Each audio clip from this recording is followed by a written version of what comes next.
A writer at work.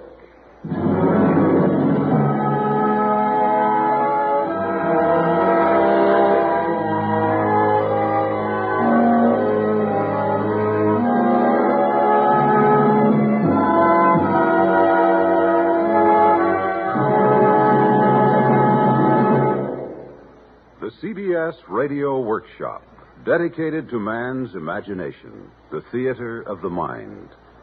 Tonight, an inquiry into the way a writer works.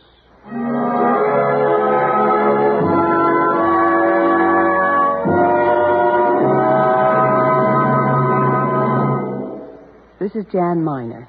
I'm an actress. My work is to speak the lines written by writers, to give expression to their thoughts, to live for the moment the parts they create. Yet I don't know any more than most people do about the way a writer has furnished me with what I say. And as many of you may have wondered, I've asked myself, how does a writer work? Where and how does he get his ideas? What is the so-called creative process? Is it entirely by inspiration?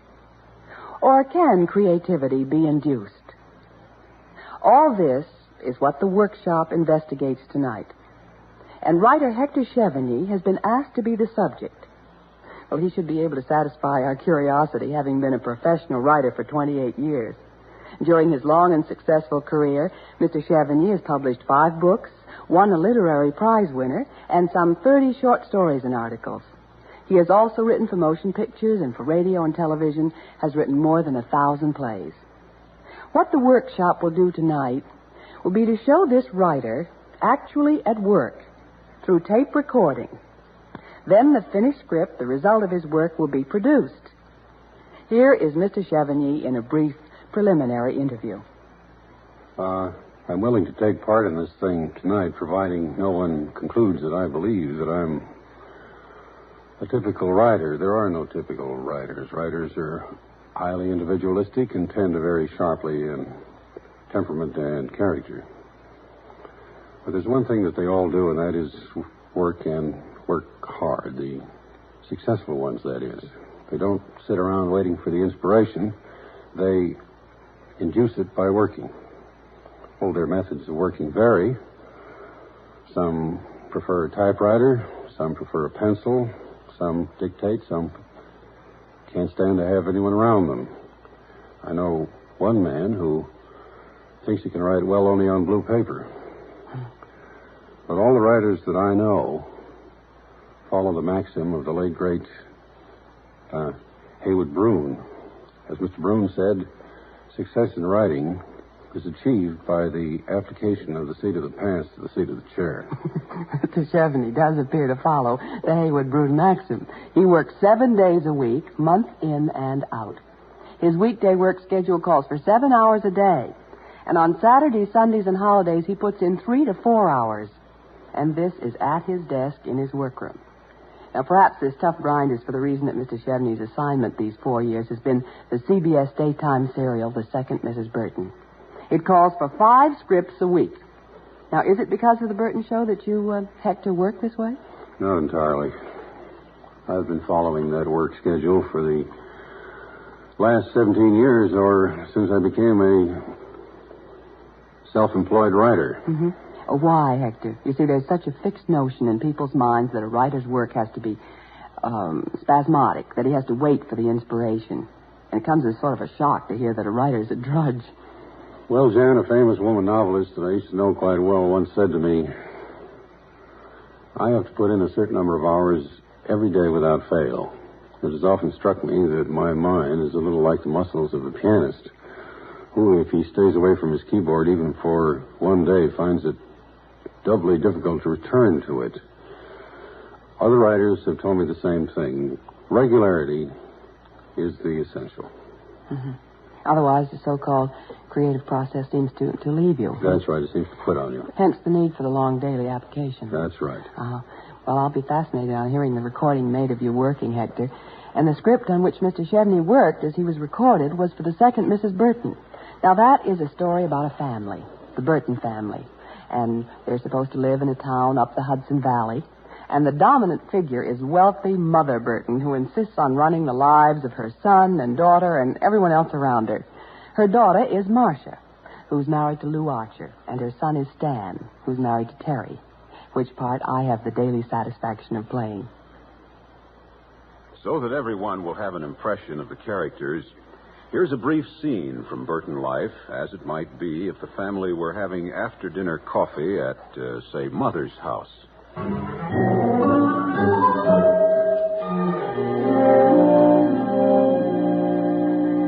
Oh, Marcia, I did not say a writer cannot be a gentleman. Well, then what did you say? Sounded to me like that's what you said, Mother. How's about a shade more coffee, please? Hand me your cup. Now, what I said was it's difficult to see how writers can be gentlemen. What they do for a living makes them entirely too inquisitive. Well, Lou's a gentleman, and he used to write me poetry. Didn't you, darling? Yes, Angel, but what do you say we don't go into that now? Well, it seems to me that some writer could make a fortune putting this family into a book or one of those serials. Oh, Terry, please. Oh, but how could a story about us get published or go on the air? I wouldn't want to be the writer who tried it. After a while, he'd have to have shock treatment. And would anybody believe it? Oh, really, Terry? At times your remarks are so unsettling. Put us into a book or a serial, indeed. No matter what writer tried it, I assure you that he would be no gentleman.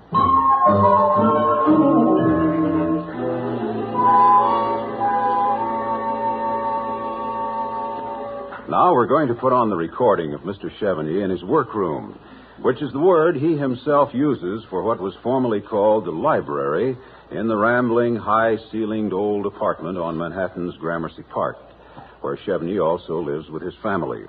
He happens to work with a secretary, so his work process is audible, which is another reason he was the writer asked to be the subject of this investigation.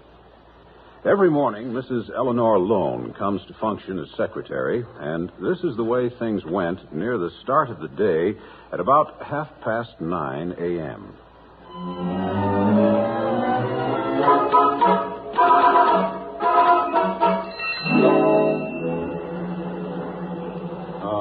Music. Burton taking down 4. Announcer. In Dixon, New York, today is Thanksgiving Day, period. As usual, Mother insisted the family dine with her, period. So they came, Marcia and her family, Stan and his, and here they are, around the great oak table under the Victorian chandelier in the dining hall at Burton Towers. Sound effects, tableware as wanted. Mother says, and are you ready for more turkey, Terry dear? Terry. Not quite yet, Mother, but well, see what it is. Mr. Chevenix's office. I'm fine, thank you, Mr. Davis. And you? Our dear director, huh? Good. Yes, he is here. Hold on, please. Stan Davis for you. Oh, don't be so cheery with him. He's only the director. Hi, Stan. Yep. I wrote her in that day, and I wrote her in the following day. Yeah, I looked it up, yeah. What, she got a television show? We interfered with the rehearsal. Oh, dear. I feel like asking some of these people what television's got that our show hasn't got unless it's fame and money. Hey, Stan, have you got an idea for a Thanksgiving script? Of course I'm up there. I'm trying to catch up so that we can... I'm not blowing up. I'm just telling you that I'm up there and that I didn't discover until this morning that that's where I am, and I haven't got an idea. What? Hey, Eleanor, he wants to know if we can do a human sacrifice.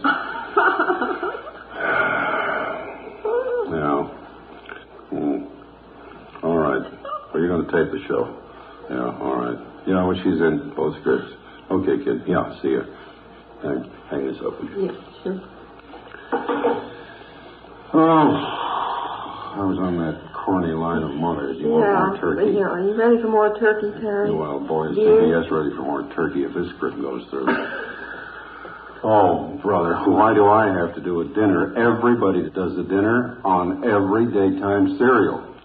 Eleanor, what I'm going to do, I'm going to get back to the correspondence we laid aside there after all, and I will answer that letter to Paul Franklin, see if I can't get off this kick here and on something else there. If I can find it, this desk is it's in a mess. Yeah, well, it's in the box there, I think.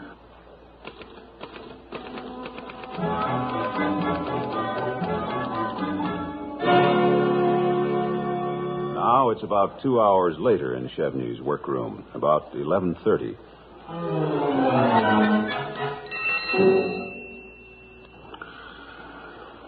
All right, we'll get going again there. Going to do the dinner thing after all, I guess. Good. Oh, cut it out, will you? Announcer. Today in Dixon, New York, is Thanksgiving Day. Mother, well, I tell you, use the rest of the narration as I had it there the first time. The family going to have dinner at Mother's house. Down to sound effects, tableware is wanted. Mm-hmm.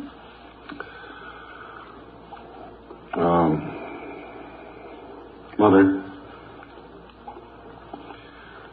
aren't you ready for more of the turkey, Terry, dear? Terry. Not quite yet, no, Mother. Mother. And you, Stan, aren't you ready? Oh, darn these holiday scripts. They always interrupt the plot, and they have to do something special. You didn't do anything special for July 4th. Like fun, we didn't. We worked until 9 o'clock the night we wrote that script. Oh, that's right. How did I ever forget that? But doesn't everybody eat Thanksgiving dinner on well, they Thanksgiving don't have to do it on my scripts. Oh, boy. I wish you had reminded me of this a couple of days ago, kid. I thought you knew. Well, I didn't. Oh, tune in next week in the Pitfall Hour. You know, I came to New York looking for pitfalls, and I hadn't found a good pitfall in a couple of years. Hey, did I ever tell you that I used to work for IBM? No, did you? Yeah, I should have stayed with him, too. That's clear. Hey, well, look, this is just wasting time. All right, let me try it again. Mm-hmm. Music Burton theme down 4. Announcer. In Dixon, New York, there's Thanksgiving Day, etc. Down to the sound effects music again, please. Mm-hmm. Mother. Yeah, going to start with Mother.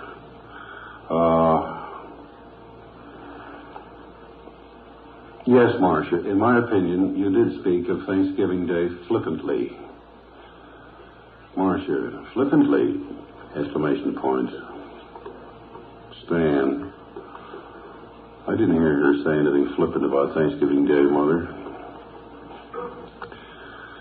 Oh, cut it. You see, you gotta have a beginning, a middle, and an end to a script. All I got is a great big fat middle. Well, look, it isn't funny.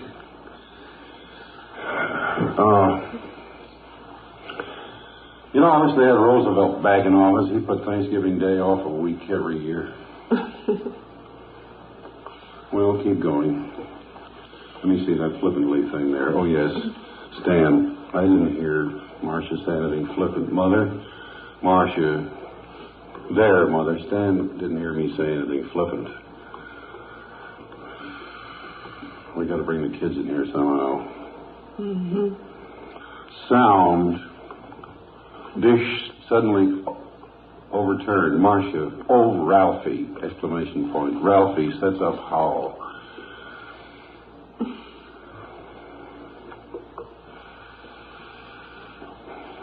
Hey, do I have a lunch date with somebody? No. Music Burton theme down 4.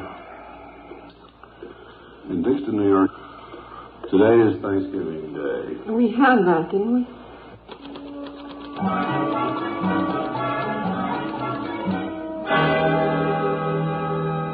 The time is now 2:30. Read me from the top of page 7, please. Lou, I didn't say that, Stan. I just said that I'm not a person who would prefer to have lived in the past. Brilliant. Marcia, what Lou is satisfied with is to live in the present day, but with the antiques of 300 years ago. Lou, I'm living with you, Angel. Are you 300 years old? Marcia, oh, you know what I mean. Terry, I feel the way Lou does. Mother, you do, Terry? Well, I must disagree.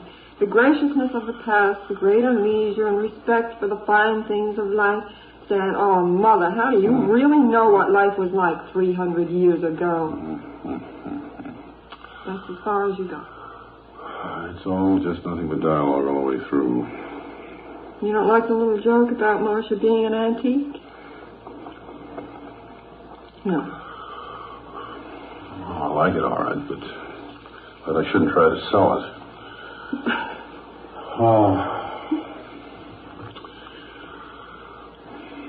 Maybe I take these things too hard. But I like to have some kind of an idea, and I like to have it a little bright and cute. That's all. That's all I ask. It's just to be bright and cute. I wonder how it'd be if we had a dream sequence. I know it's done pretty often, but Stan or Terry have a dream about 300 years ago, Thanksgiving Pilgrim Days, with a kind of a gag about, the thee and thou language. Well, that's not exactly going forward, is it? No, it isn't going forward, but at least it mounts it, as they say in television. Maybe it stops it. Hey, let me try it. Well, let's start out Terry and Stan still in bed. They're waked up by Mother. Telephone. She's been invited over to their house for a change. They're trying to get some sleep Thanksgiving morning, that sort of thing. Said it, and then go into the throwback. Well, let me try it. You got it? No, wait a minute. No, I'm not going to do this. Mother calling up. Hey, you ready? Burton theme down 4. Aren't you ready? Well, just about now I am. All right. The Burton theme down 4. Sound. Alarm clock suddenly goes off.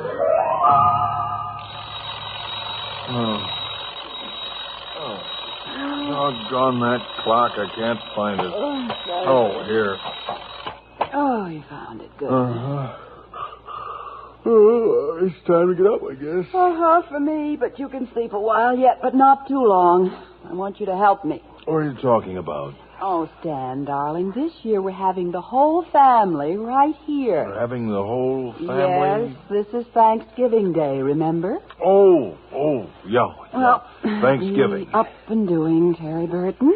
Yeah, and we've got to go to that pageant at Wendy's school, too, don't we? Of course we do. Pageant. The teacher staging that thing knows less about our pilgrim ancestors than I do. She would know which way to point a blunderbuss. Oh, you. You say I can sleep a little longer? Until about 9:30, and then I need your help. All right. You wake me when you want me, will you? You just wake me when you want me.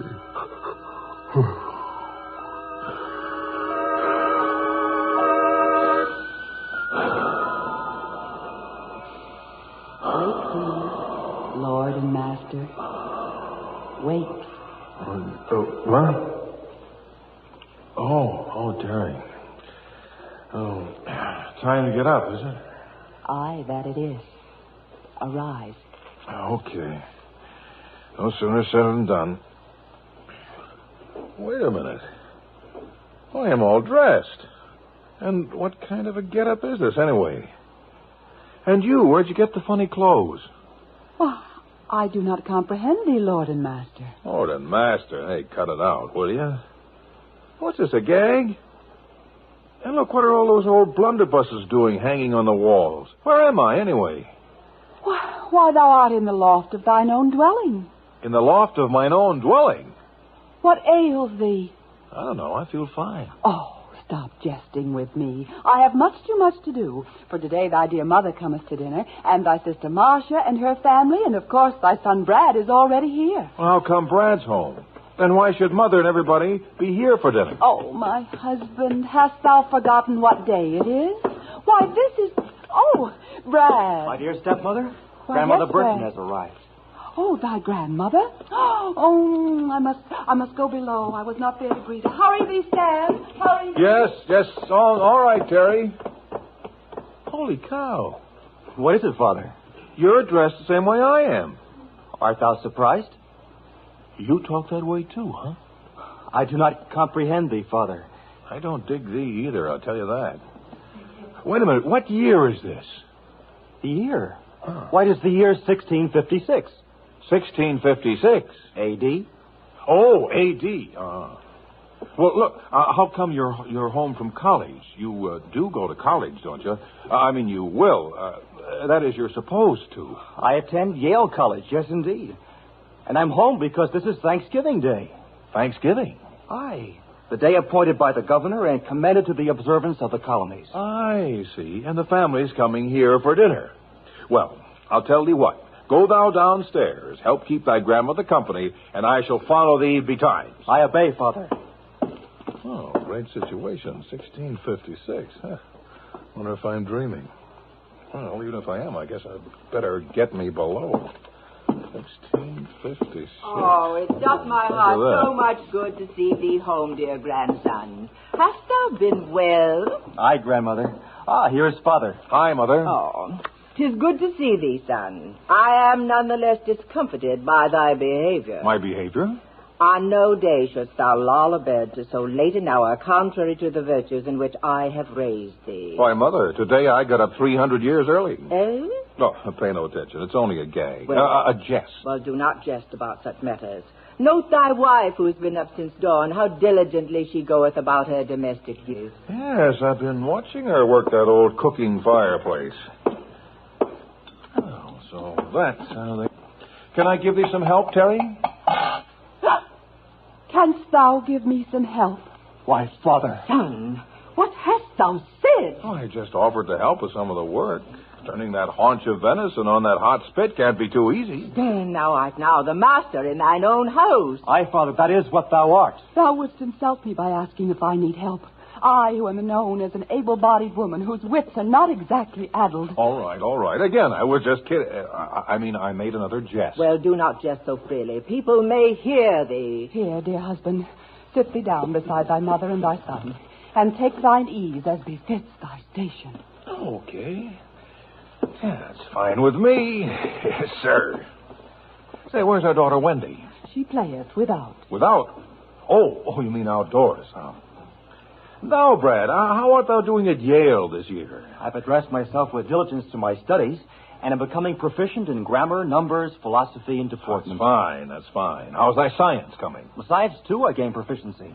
I've learned, for example, that the tomato may be eaten. That the tomato may be eaten. What's so surprising about that? What is so surprising about that? Oh, Stan, everyone knows that the tomato is poisonous. You watch. Over the years, somebody will come to eat tomatoes. Well, I am sure that I will never be able to touch one. Methinks heresy may be creeping in at Yale.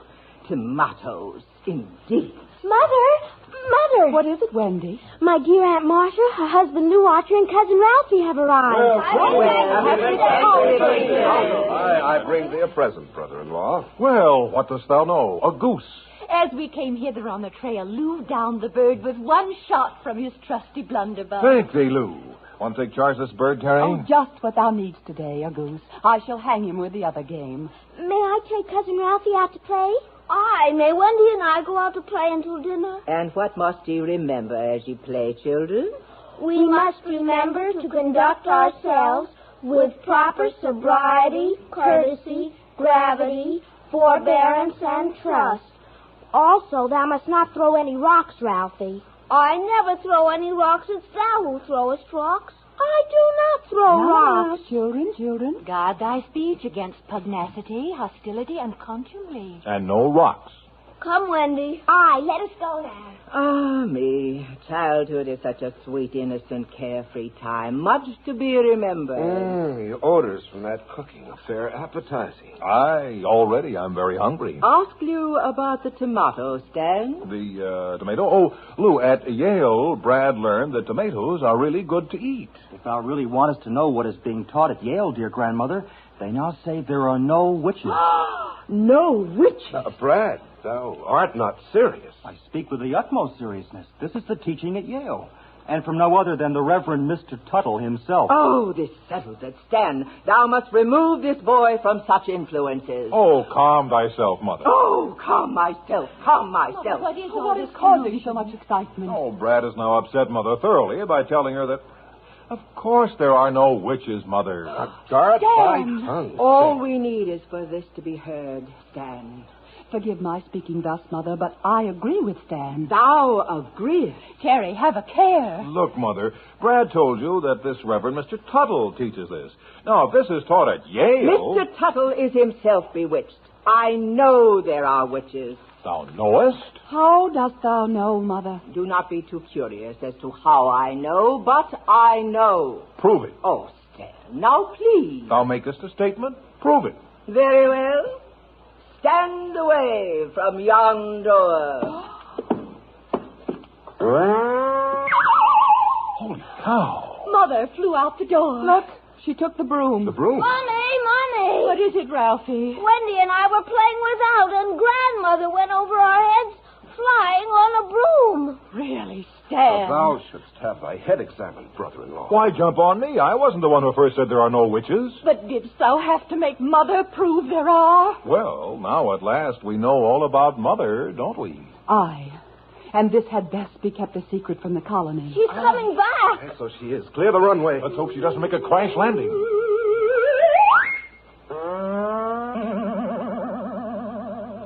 Here is thy broom, Terry. Now see thou, Stan, Mother is always right.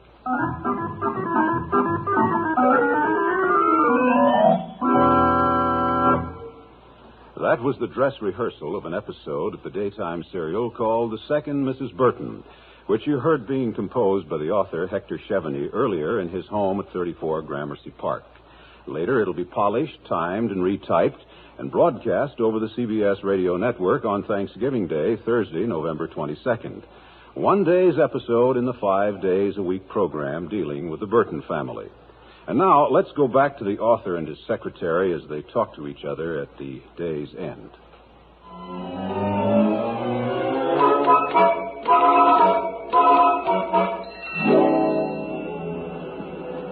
Yes, I think it was a good day, too, Hector. Yeah. I think it was a very good day. Well, okay, kid, I'm sorry I kept you a little late tonight. I'll see you tomorrow morning. Oh, that's all right, Hector. What are you going to do for tomorrow?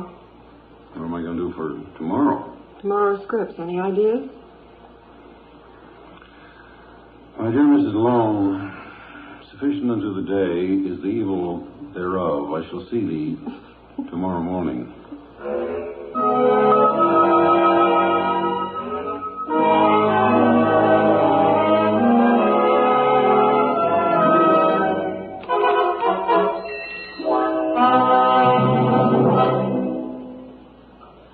You've been listening to the CBS Radio Workshop and A Writer at Work.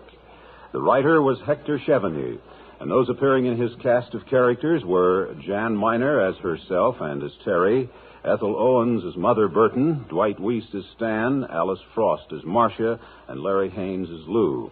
Others included Larry Robinson, Lynn Loring, Sarah Fussell, and Mr. Chevigny's secretary, Eleanor Lone. Writer at Work was produced by Paul Roberts and directed by Stan Davis, with music composed by Ben Ludlow and conducted by Alfredo Antonini, with Chet Kingsbury at the organ. This is Bob Hite inviting you to listen again next week when from Hollywood, the CBS Radio Workshop will present an original story ballad by Edmund Brophy, The Legend of Annie Christmas. America listens most to the CBS Radio. Night wind along the levee crying. Night wind sobbing against the shore. Ghost of Annie Christmas sighing, moaning blue for days no more.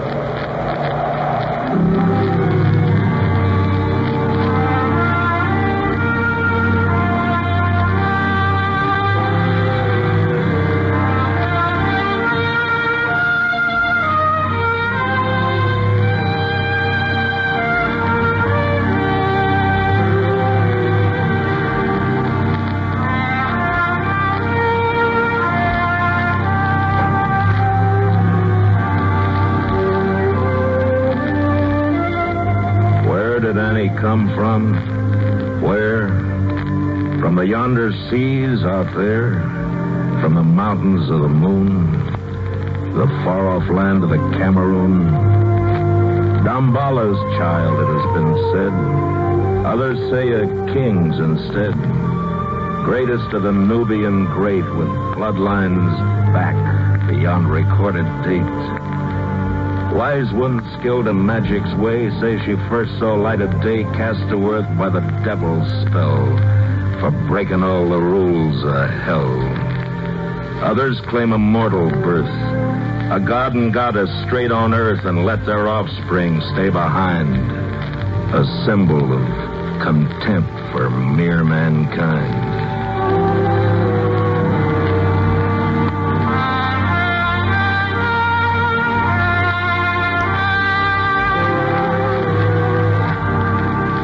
Think of other times, forgotten scenes.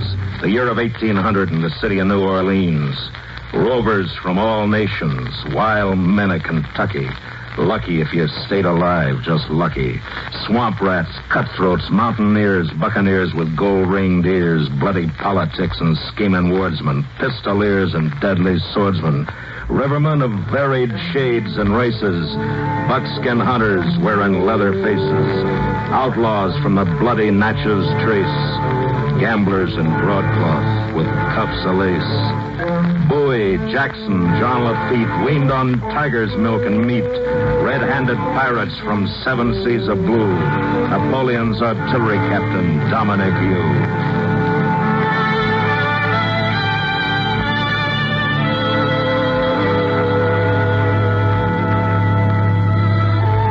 Into the Mississippi's mouth Annie sailed from the ocean south. She came on Christmas, hence her name, but no one knows from whence she came. 12 black giants manned her ship, broad of back and slim of hip. Each stood 8 feet tall. 'Twas odd, and alike as 12 peas in a pod. They left her silent on the river bank, turned roundabout and slowly sank from view into the distant far away, out to the Gulf, past Barataria Bay. And then Annie saw the people gathered round. Good people, I am the most renowned, prolific mother on the earth. I bore 12 sons in a single birth. She's bigger yet than a circus giant. But majestic, no less. A female Samson. Or Hercules. Outwork a plantation mule, I'll bet. A brawny griff took in her size and claimed her as his slave and prize. My God, you're doing placemanship. You're mine by the right of my rawhide whip. You two-footed swine! The sin blood white men gave you, and your kind would use to enslave. The free man of color moved slowly in while Annie's eyes grew dark as sin. By the brawn of my arm and this whip so dread, I'll tame your mouth or flog you dead. She caught the whip as it cut the air with a movement fast as a hunted hare. And then they charged like wounded buffalo, these human mammoths, head bent low. And the griff cried out in mortal pain as Annie broke his ribs in twain. They rolled in the mud blood in a lock of death. O'er the river's roll, you could hear the breath of the watching crowd and the awful gasp of the would-be slaver in Annie's clasp. She gouged an eye, caught his ear. The crowd stood awed and all of fear. She raised him up, a hook of broken bones, and beat him to the music of his moans. And like a toy, she flung him high. The bully boy swung through the sky out of sight, far into another county. Worth no more now than a dead skunk's bounty.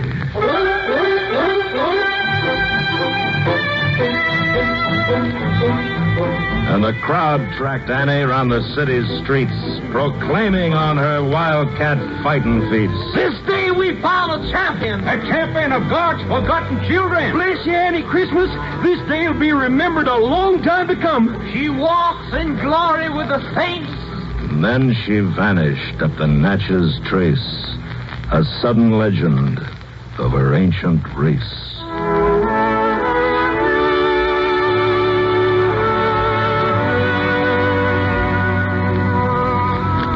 They honored her name on St. John's Eve, for the voodoo folk were quick to believe in the giant goddess who wore the 7 points of her kerchief turned to heaven.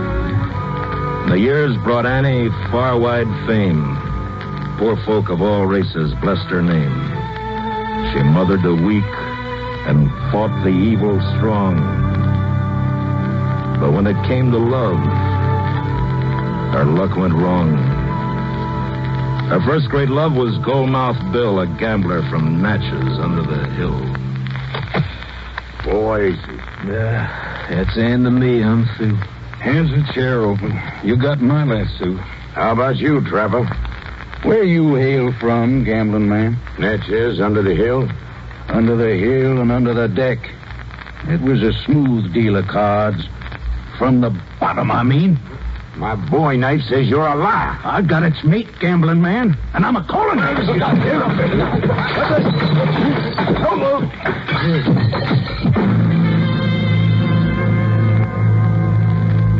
He lost his head above the neck for 6 aces and a loaded deck.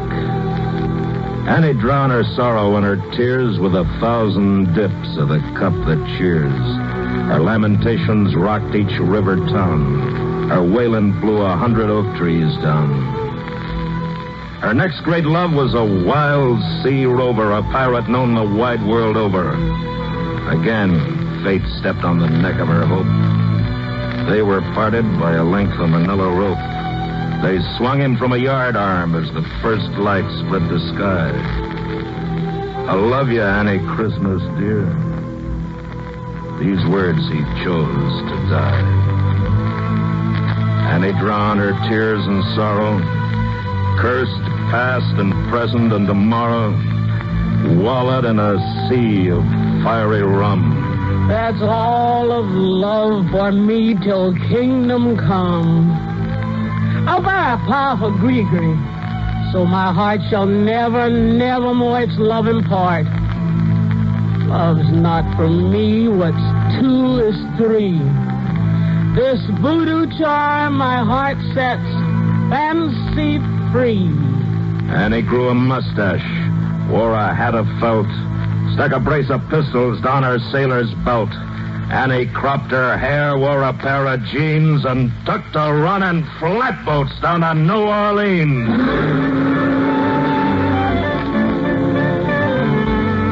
Oh, Mississippi Riverman, blue waters light your eye.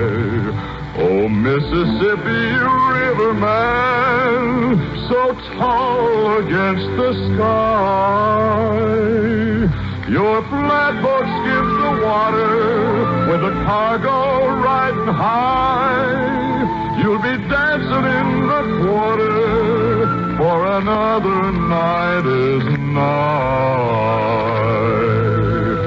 Oh, Mississippi Riverman, your song rings down the shore. For you're floating down to Dixie and New Orleans town once more.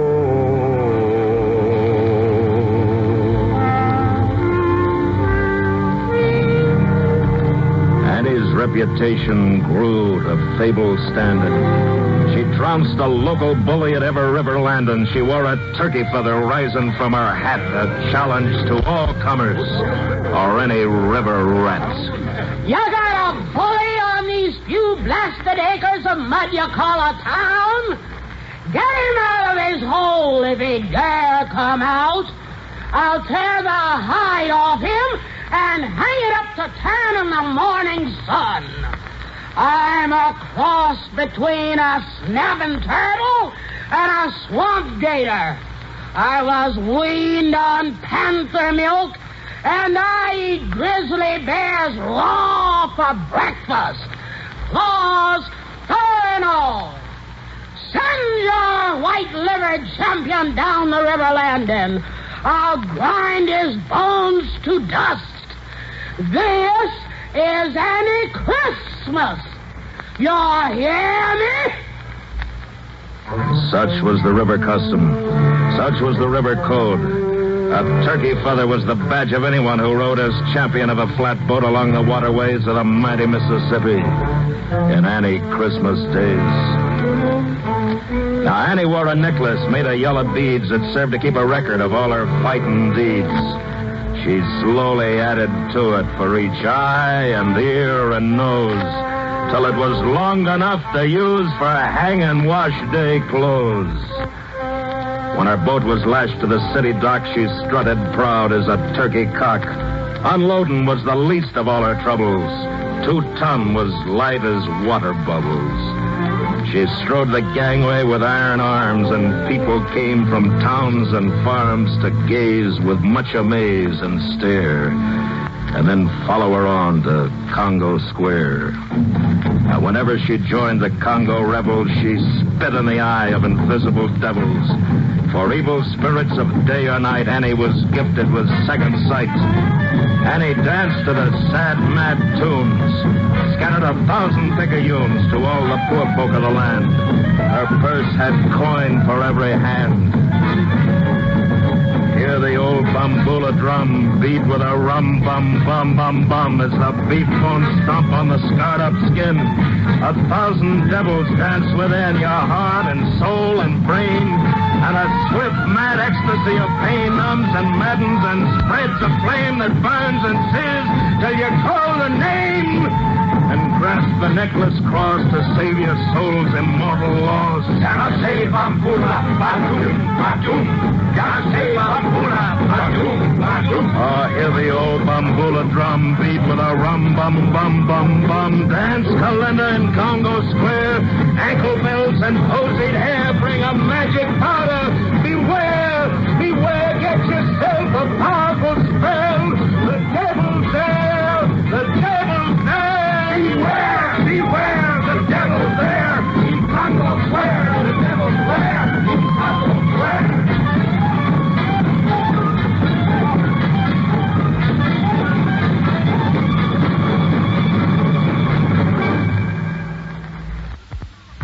When the bugles blew and the war drums beat, Annie marched off with Jean Lafitte, her rivermen and his buccaneers and rugged dead-shot mountaineers.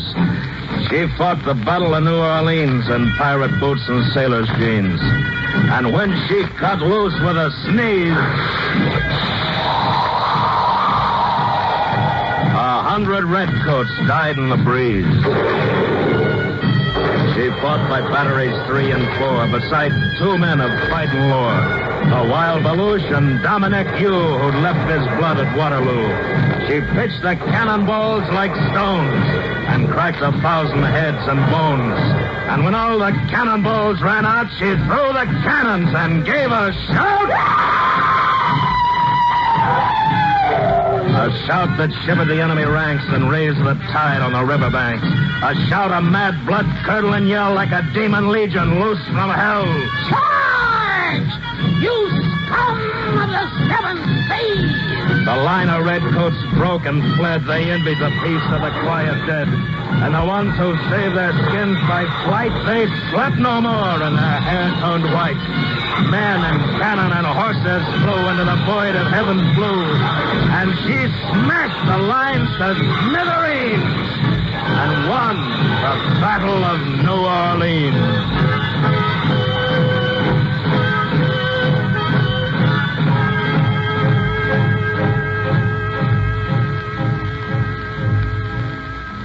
And then Annie quit the riverboats, bought herself some cows and shoats, settled down in a quiet place near a bayou off the Natchez Trace. Peace at last, and a pleasant home. Her great feet itch no more to roam. She sat in the shade of her small estate, content and pleased with her happy fate. And people traveled from every town to see this goddess of renown, who shared her fire and told strange tales to the choral chant of the wildlife wails. Yes, that's the way it was. There was only 14 in crew on this little old boat, so I pickled my fist in brine and sailed into 'em. Wasn't a fair fight by my way of reckoning. And sometimes, on a star-bright night, her thoughts would soar in fancy's flight. And she wished, as only the lonely can, for a life with the love of a goodly man. This single bliss is a bitter kiss. I've had too many years of this. She tossed the gris-gris charm into the air, and it fell on a distant planet there. And then something danced in her light, gay heart. Her blood raced up with a sudden start. She rested well that fateful night, for she saw her love with her second sight. And along the trail in the morning dew, he rode like a knight that Annie knew in the fairy tale of a picture book. His bold blue eye had the eagle's look. She waited on her swamp grass mat, and he tied his mule, removed his hat, advanced, and took her in his arms. Her heart sang true to his gentle charms. I'm Brimstone Pete, a trapper man. I preach the gospel when I can. You, Annie Christmas, sure is life. Now, I'm a man of few words. Will you be my wife? Her tongue was tied, but her ardent look made Brimstone reach for his holy book. Heavenly Father, in the dawn of thy newborn day, I stand reverently before thee.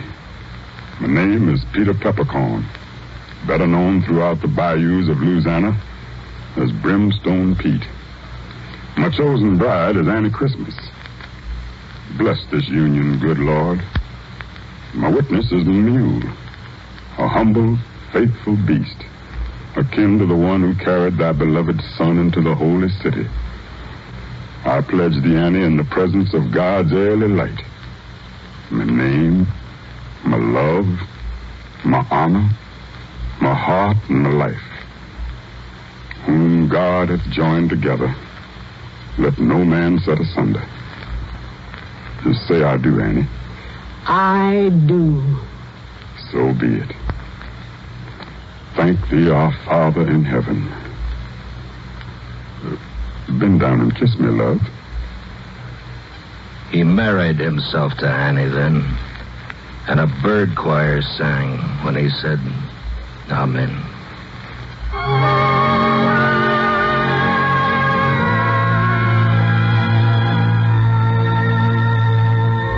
Now, Brimstone Pete was a sight to see. He was 6 feet wide, stood 5'3".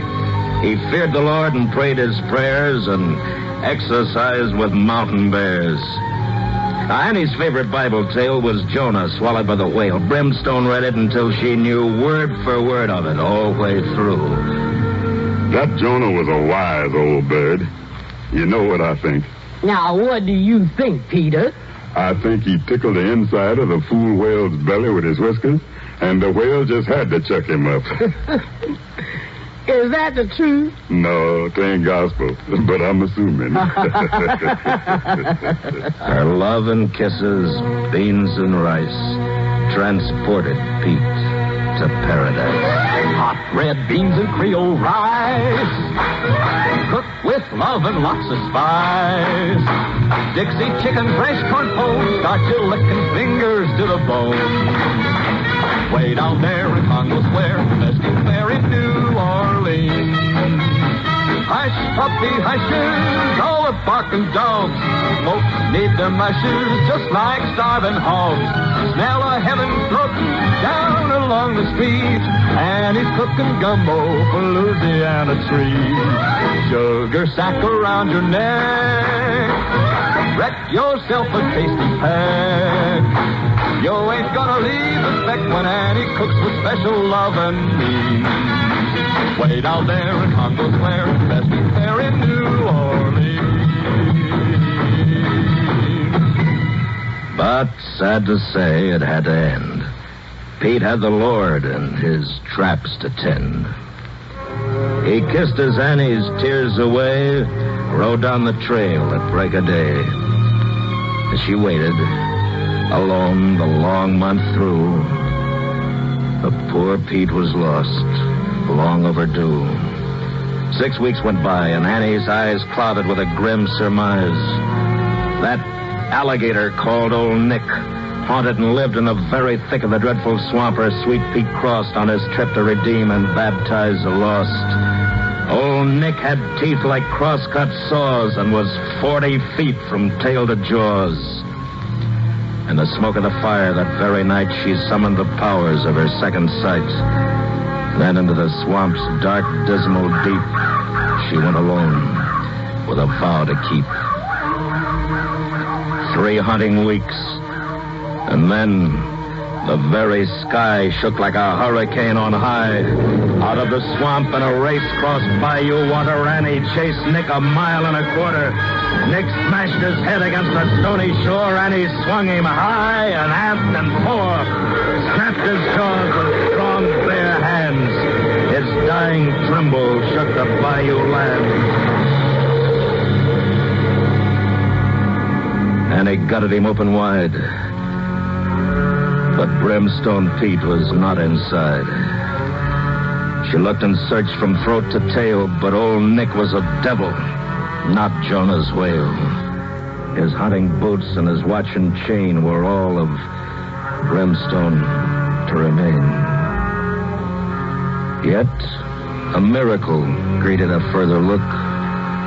There, fully intact, was his holy book.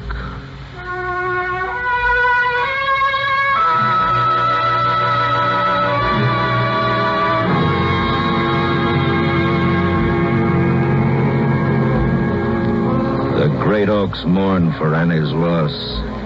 There were tears on the beards of Spanish moss. And the silence was such you could have heard the fall of a leaf or the wing of a bird. The good folks said when Old Nick died that Satan left the earth to hide, for no one ever sinned no more, and crops grew bigger than before. Now Annie's grief grew multiform. The great heart chilled which once was warm. The Lord is my shepherd. And the 23rd of the holy Psalms gave peace to her widowhood. Her qualms were quieted. She shut her cypress door upon the world and all forevermore. I'll be this day with thee in paradise, sweet Pete.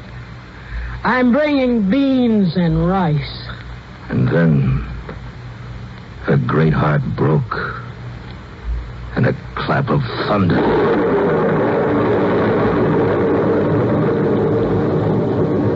She died a-smiling, this woman wonder, and woods and water and earth and sky lent music to a last goodbye.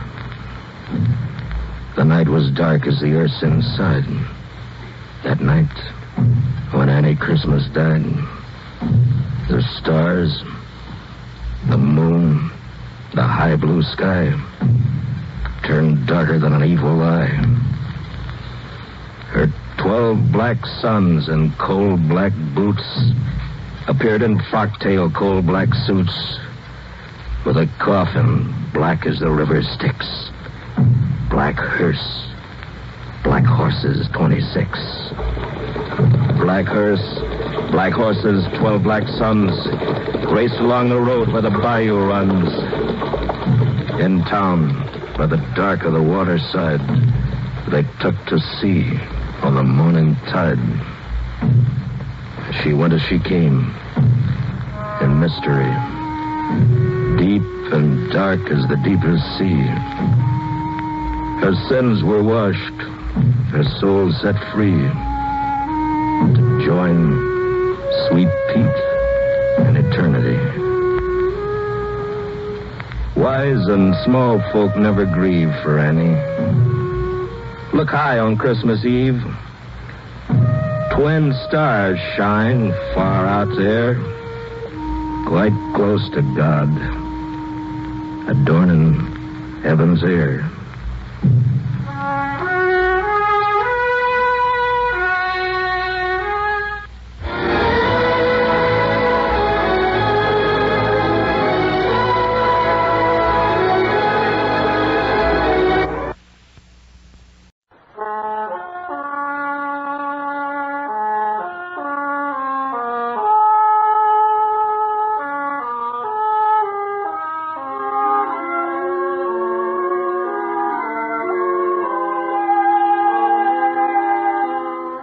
Debarance.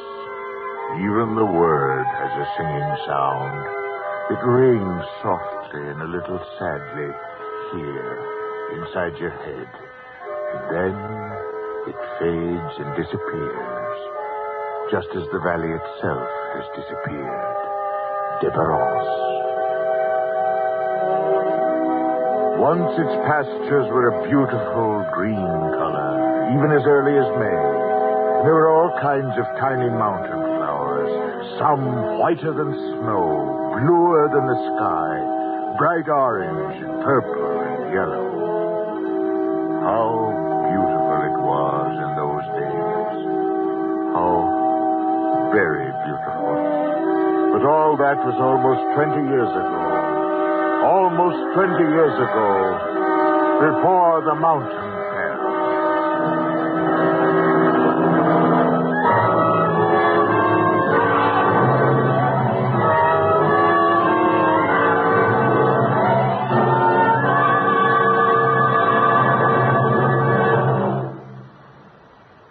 The CBS Radio Workshop, dedicated to man's imagination, the theater of the mind. Tonight, a version for listening of a French novel called When the Mountain Fell, written by C.F. Ramuz, adapted for the Workshop by Draper Lewis, with an original musical score composed and conducted by Lawrence Rosenthal.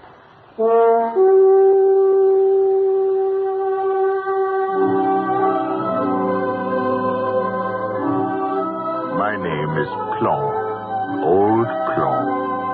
Once I was called Pierre when my back was straight and strong, and my flocks as many as the stars that pasture up there in the evening sky. Pierre. All that is past. Now I am Old Plon, who sits here by the well and gossips with the women of the village, or carves little animals of wood for the children. Do you see that path to the right of the church? That is the path the men of our village would follow each spring, driving their cattle and goats up to the pastures for the summer. There were so many men from our village living up there in the valley that last terrible year when the mountain fell. There was Nendas, who walked with a limp, Justin, the baker's son. There were the three brothers named Carut, and Antoine and Seraphine. Antoine, my cup is empty again. Is there more coffee? Antoine, who shared a little cabin with Seraphine. He's the one I want to tell you about. Antoine. Antoine. What? Oh, I'm sorry, Seraphine. And what face were you looking for among the flames? We've only been on the mountain a few weeks, and already you're lonesome for your Therese. Anyone would think you were never going to see your young bride again. Is it such an awful thing to have me for company? Oh, no. No, of course not, my old friend. Please, some more coffee. Besides, I would like you to go down to the village on Saturday. I have some keys for you to take to my sister, Philomene. And you can stay over till Monday or Tuesday and then come back. Well, many thanks. From both of us. It's nothing. Now, it's time for bed. Well, I've never heard that sound before. It's been happening for the past 3 nights, but you're too heavy a sleeper to hear it. It's nothing. Unless you believe the stories they tell about the mountain, about the Devil's Tower. I've heard some of the stories. Old Plon will tell you the devil himself lives there with his wife and children. He will say, "Now he is quiet, there is no noise, but soon he will get bored and say to his imps, 'You there, get out the bowls.'" They will hurl great stones at the devil's 9-pin, and the noise echoes like thunder through the mountain. The story's true. Just ask old Plon. See? They begin again. It seems so much louder this time. He will also tell you that anyone who dies on the mountain lives on through all eternity, haunting the place where he has died and calling in the night to his loved ones to join him. He can make the little hairs in the back of your neck rise with some of his tales. Well, the sound is getting louder. It doesn't seem to be stopping this time. It will stop. It always stops. Oh, did you feel it? The cabin moved as though a giant hand had reached down to shake it. Get your lantern. Let's go outside and turn the cattle loose. We can't go outside. The rocks are falling everywhere. That's what. Stay near the walls where the beams are heaviest. It'll be safer there. Oh, dear God. Protect us. Help me! Get me free! Jonathan! Jonathan!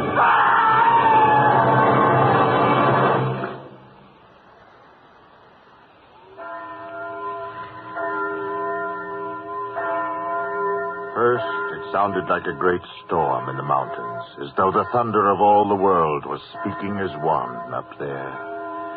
And then there was the crash as the Devil's Tower hit the valley below, to bury Deberons and our men forever. But it was not forever. The mountain would not have it so. Mother? Good morning. I brought you over some fresh eggs from the farm. Oh. How did you sleep last night? Oh, well, I woke up once when I heard the storm, but then I remembered that you'd closed the windows before you left. Here, I'll take the eggs. Mother, why is the church bell ringing so slowly this morning? Well, there's a ceremony, a special mass today. But come sit here by the stove, and I'll make coffee. With a baby coming, we must talk about the clothes he will need. I still have a trunk in the attic with some of your clothes in it, and when Seraphim comes home, he can When Seraphim comes home... Mother, you're suddenly so pale. What is it? It's nothing. Nothing, dear. I didn't sleep well last night. The storm upset me. Philomene, there is no one left alive in Deberons. One of the woodmen's little boys just came down from the mountain. He says there are only great clouds of dust and the rocks. He says that... She doesn't know. I wanted to tell her, but not yet, not this soon. What happened? What are you trying to keep from me, Mother? Mother, tell me, Catherine.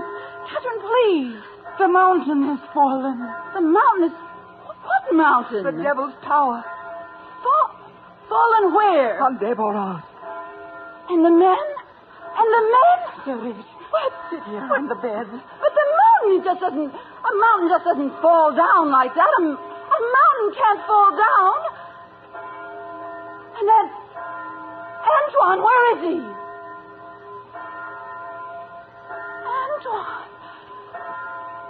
Antoine, my husband. Antoine.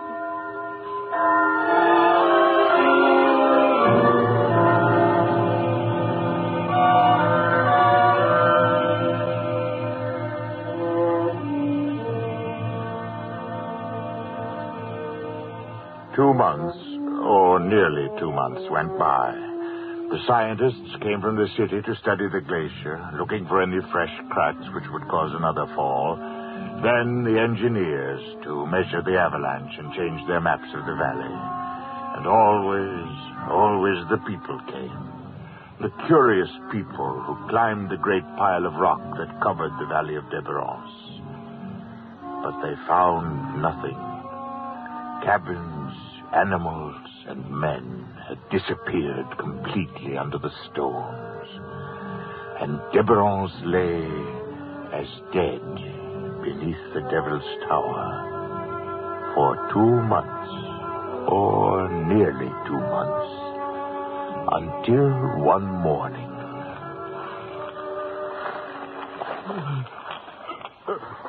One morning, he got his head out. Help me. It was nearly 2 months after the avalanche when he crawled out of a hole. Please, someone help me. There was no one there to help him. First his head squeezed between 2 stones, out into the daylight. He struggled and fought, and dragged the rest of his body up, towards the sun.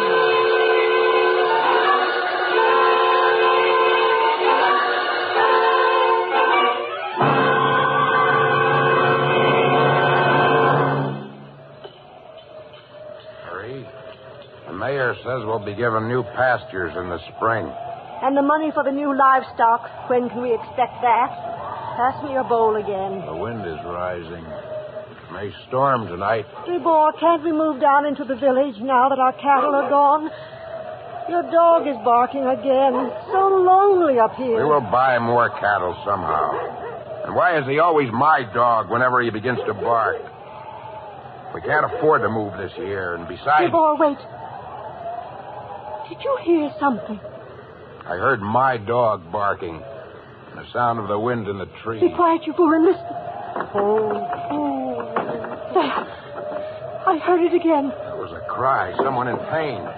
I'll take the ladder. Tribor, don't go out there, please. What are you talking about? What do you mean? Tribor, it could be them. They can't come back, you know. I've heard talk about it in the village. Anyone who is killed on the mountains can't come back. Who have you been listening to? Old Claw? Let me open the door, Marie. No. Take it back.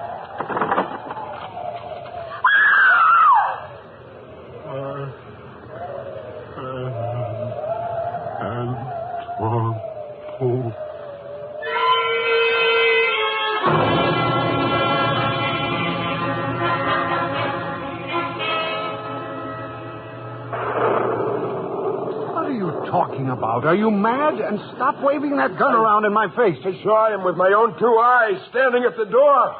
His face was white and shrunken like a skull. And his voice, a voice from the grave.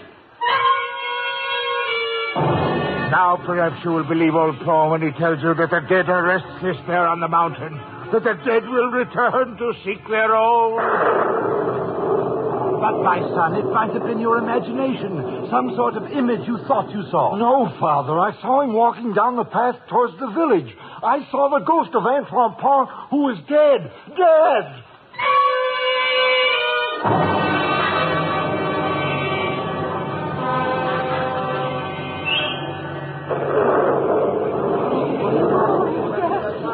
Wait, please.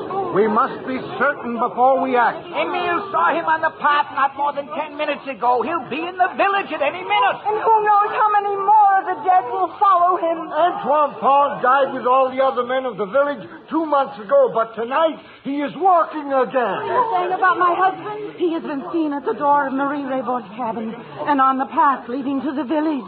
Antoine. He's the first of the dead to walk from Deberance. Father, you must help us. The church must protect our village. How can I protect you against something I haven't seen? How do I know that this is true? Look there, at the end of the path from Deberance.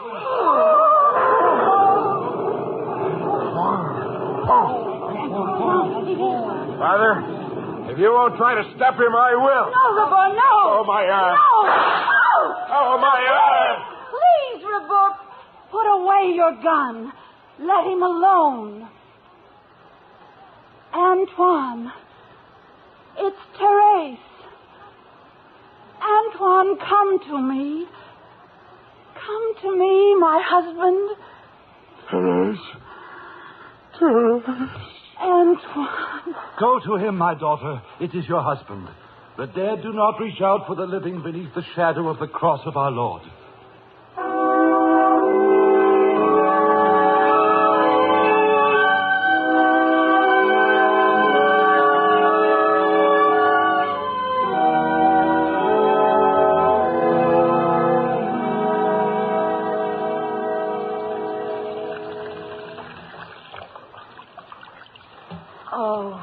Antoine, is it really you? I'm not sure. Look in the mirror. Was my face always that small without whiskers? Always as handsome. How do you feel? Oh, I could sleep the clock around several more times. Oh, I hated to wake you, but the mayor and the village council. Ah, yes, I was summoned to tell my story before the august presence of the mayor himself. Antoine, I have something to tell you. Something very important. I have so many things to tell you. Things I've held here inside me for 2 long months. Therese, Oh, let me sit down for a moment. I'll go call the doctor. No, I'm all right. Therese, I'm going back. I'm going back up to Deborah's. Oh, let me tell the mayor that you can't see him now. But I must see him now. I have something to tell him about the mountain. I must see him. There is still someone under the avalanche at Deborah's. Someone alive.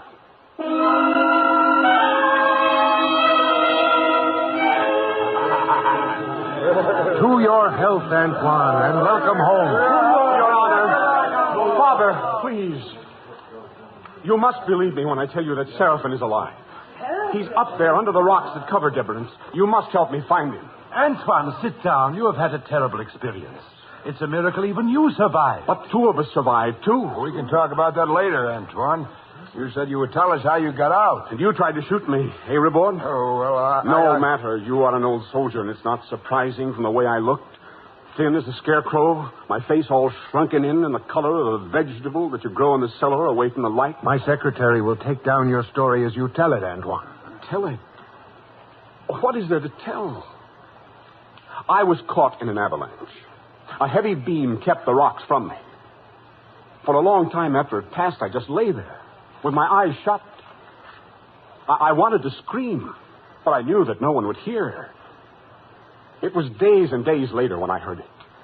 A sound, so tiny that at first I thought it was only part of my daydreaming. Drip, like that. Then drip, drip, louder and faster. And then I felt it with my hand. A tiny trickle of water running by me into the ground.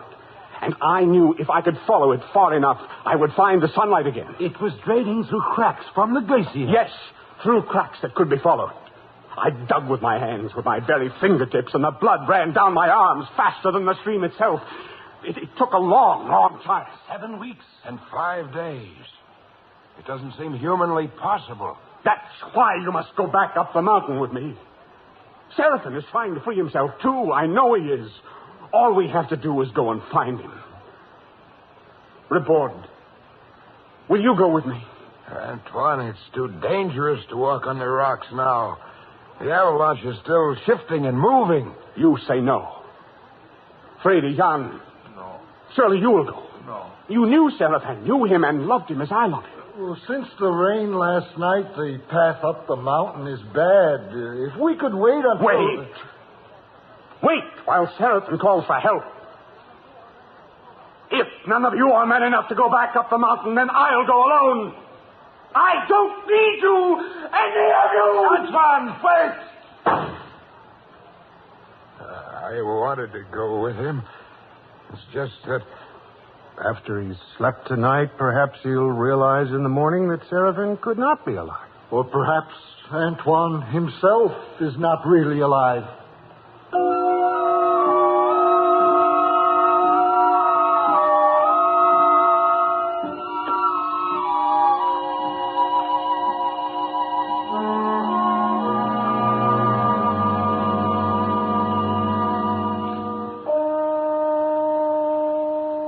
Slept another 12 hours, Mother.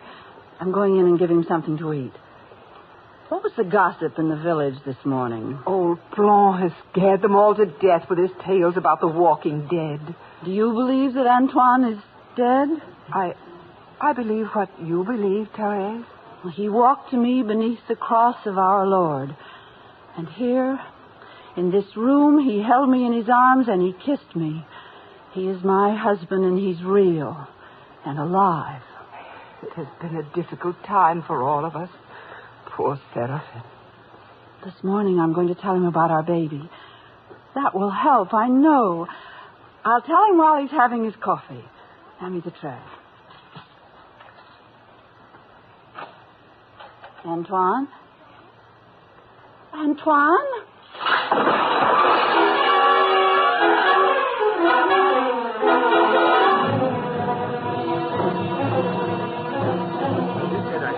I've heard the story about Meadows. Antoine is not dead. Father, tell them. Tell them. My friends, listen to this girl. What she says is the truth. Antoine is sick. His mind is sick after being under those rocks week after week after week. He only imagines that Seraphim is alive. How do we know that he hasn't come down here to take us back with him? Back up there. Old Claude says... Well, let old Claude speak for himself. I want to hear what he says. Where are you? Where are you, old man? There, you see? You see he's not even here. That's how important his story is. Why, he's probably in bed dreaming an old man's dreams. And while he is, Antoine is up there on the mountain and he needs help. Won't someone go with me to find him? Please.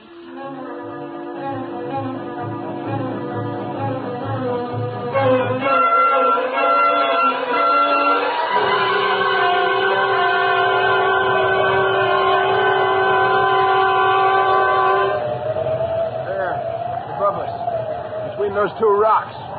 That's Deborah's. If I could just sit, just for a moment. It's been a long time since I've climbed this far. Why don't you wait here with me, Therese? No. Let the mayor and the others go on. No. I must go with him. You see, I have something to tell Antoine. Oh, I should have stayed by his bedside last night while he slept, and I didn't. Now I must make him understand. I must say to him, we are three. There is a child coming and we need you. And I must tell him of the danger to this village if he is lost again. I think we should move on. It's only another 3 hours until dusk. No, you must not go on. Claude, why have you come up here? You are the wife? You are married to this man who has walked among us and called himself Antoine? I won't listen to you. You're an evil old man. I am an old man, yes. And I have climbed a long and difficult way to try to stop you from going up into the valley. Woman, take care. They may look as if they have bodies like us, but it is all trickery. There are certain nights, dark and moonless nights, when you can see them and hear them walking up and down, wailing and lamenting. They make a noise like the wind whistling over the top of a rock, like a pebble rolling in a stream. Do not go up into that valley or you will be lost, all of you. I will go on. Aren't any of you coming with me? Very well. I'll go on alone.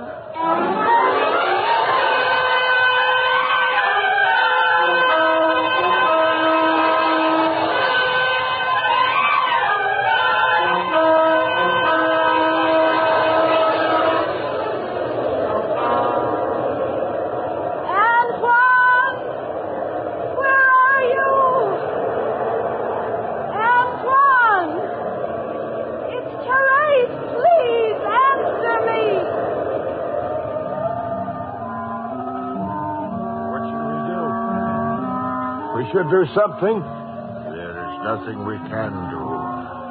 She will not come back. He grew lonely up there in the valley, under the rocks. He came back for her, and she went to him. We will never see her again. No matter how long you wait, she will not come back.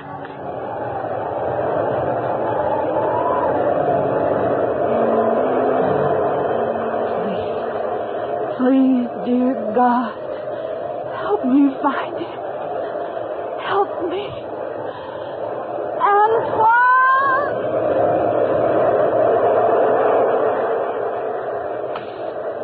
I am here, Seraphim. Soon we will be free. Free, Seraphim. Antoine! No, go back. Go back. Antoine, I've come for you. To take you home, Antoine. Antoine, don't run from me.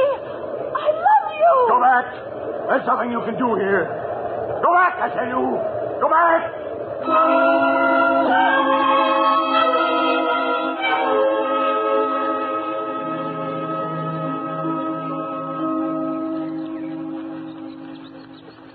The sun will set soon. We cannot wait much longer. The Lord save us. I hate to believe that old Claw is right. That we'll never see her again. And She should have been back long before this. What else can we believe? I will still order a searching party. I'll tell the authorities in Zamperon. It's too late. It's all over now. We'll discuss it further in the village. Claw, are you coming back with us? Old Claw? There. Over there. In the valley. See? They're coming. What are you talking about, you old fool? The old man's eyes are playing tricks on him. No. I'll follow my finger. Over there. That speck of white. That is Antoine's shirt. And the blues Therese's dress. You can see them moving down the path. Ribor, call to them. See if they answer. Call, Ribor, as loudly as you can. Call their names. Antoine! Therese! Antoine! Shh. Be quiet and listen. Hello! Hello!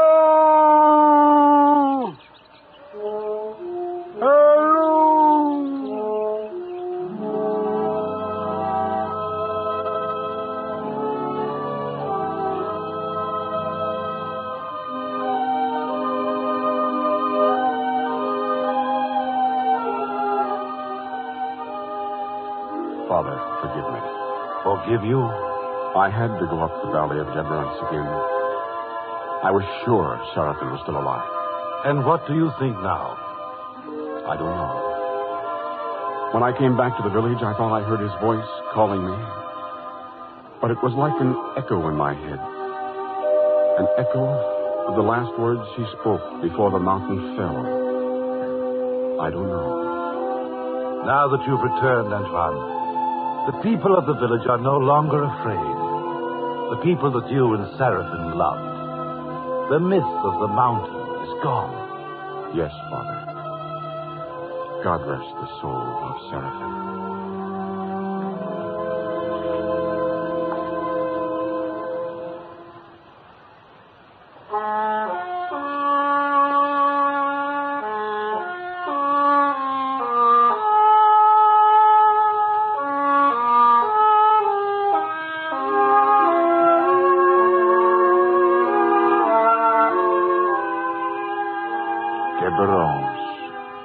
The name sings softly and a little sadly inside your head as you lean over the great empty space where there is nothing left anymore.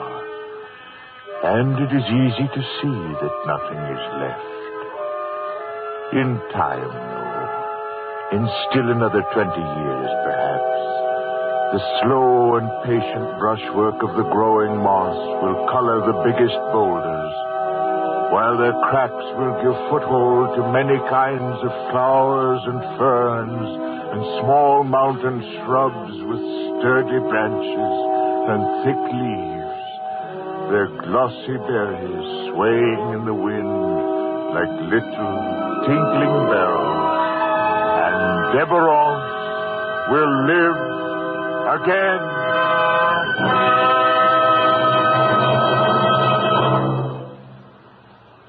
You have been listening to the CBS Radio Workshop and When the Mountain Fell, written by C.F. Ramuse, adapted by Draper Lewis, with music composed and conducted by Lawrence Rosenthal. The workshop is produced and directed in New York by Paul Roberts. Barry Kroger was heard as Old Clan, Augusta Dabney as Therese, and Joe Helgeson as Antoine. Included in the cast were Jackson Beck, Peggy Allenby, Alice Uhrman, Joseph Julian, Abby Lewis, John Gibson, Ivor Francis, Joseph Boland, and Ruth Tobin.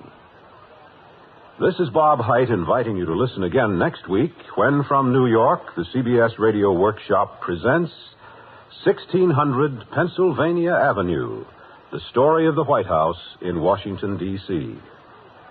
Stay tuned now for 5 minutes of CBS News. America listens most to the CBS Radio Network.